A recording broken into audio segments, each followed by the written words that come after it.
Greetings, groovers. Welcome to Full Record Jacket with Phil and not Ben. Ben's not here. No, he's still away. But I popped on solo to update you on Wet Leg because, as I mentioned in a previous video, I did go to see them a few nights ago in Coventry at the HMV Empire, a venue to which I have never been before. It's a good venue, good facilities, right in the centre of Coventry, and has a maximum capacity apparently of 1,200, and I think it must have been at the max. I know it was a sellout show for Wet Leg, and this was part of their album launch tour, which is a limited number of shows they've been doing in the UK in relatively small venues. They played the the Empire Ballroom in London. They played in some venue in Brighton a few days before they were in Coventry, and it's a relatively low price. I only paid 14 quid for my ticket. It's a short gig. I think they were on stage for about 50 minutes, so just short of an hour. No support act either.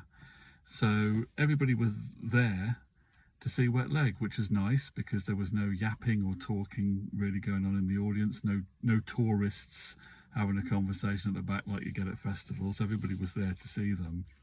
They got a great reception, and I can't fault the performance at all. I mean, they are a very, very tight band now.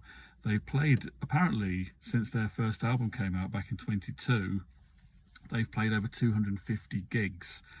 And it definitely shows. They've definitely become a very, very tight unit, and they don't seem to have got tired on the road either. They seem to be very fresh. I know they had a bit of a break before this new album came out. Full of life.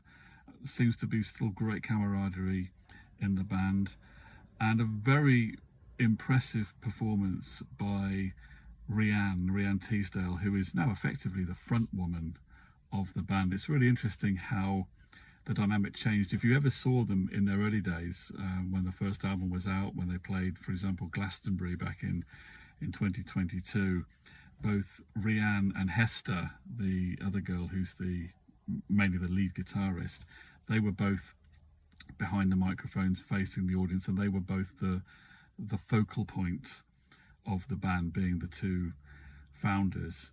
But Hester has kind of retreated a bit. I think it's her way of dealing with her anxiety. She's never really been that super confident at facing the audience. So she prefers to play her guitar a little bit closer back to the drum kit, quite often with her back turned to the audience. And she participates a little bit, and she does do some backing vocals as well. But Rhianne is definitely now a very, very confident front woman. I mean, you can't really fault her at all. She gives absolutely 100% and looks very, very at home there behind the microphone, doing her thing. So, yeah, very good gig. It went down very well with the audience. It was flipping loud, I have to say. I did have to put my earplugs in because I do like to look after my ears. Other people at the venue seem to have hardier ears than me, but it would have left mine ringing, I think, if I'd not had some plugs in. But yeah, great gig. I can't really say any more than that.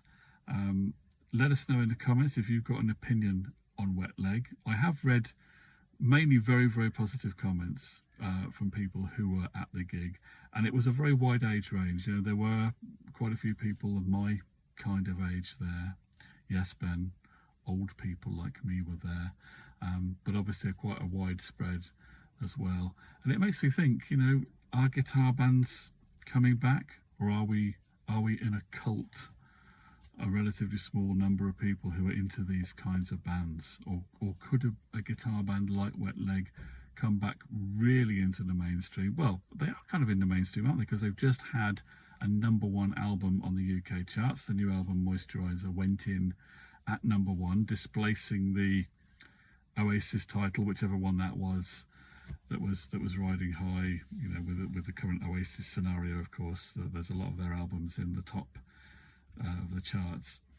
But are they selling as many records? Are they as popular as guitar bands used to be back in the 90s? I don't know.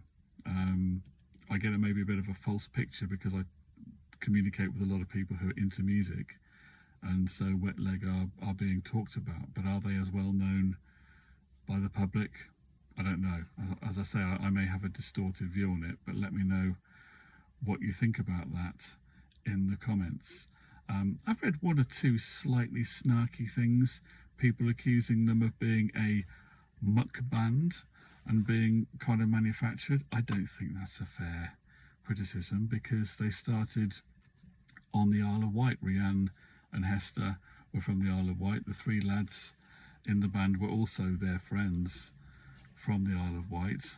And, you know, I don't think, you know, there isn't really any Svengali or record company behind giving them their ideas. I mean, can you imagine a record company deciding to put together a band and then say, well, guys, we want you to do a song, you know, your first song we're going to get out there is going to be all about lying on a chaise longue all day long, and we'd like you to put some silly lyrics in it about buttering muffins and worrying mothers.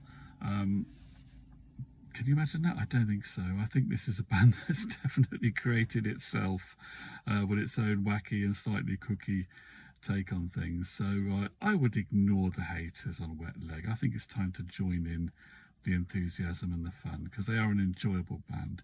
So that's my take on it. Let us know in the comments what you think. Ben and I are very grateful to all of you who've recently started following the channel. Thank you for enjoying the videos, and give us a like if indeed you do like them. And I'll be back with Ben at some point very soon to blather on about something else. In the meantime, thanks for watching. Bye for now.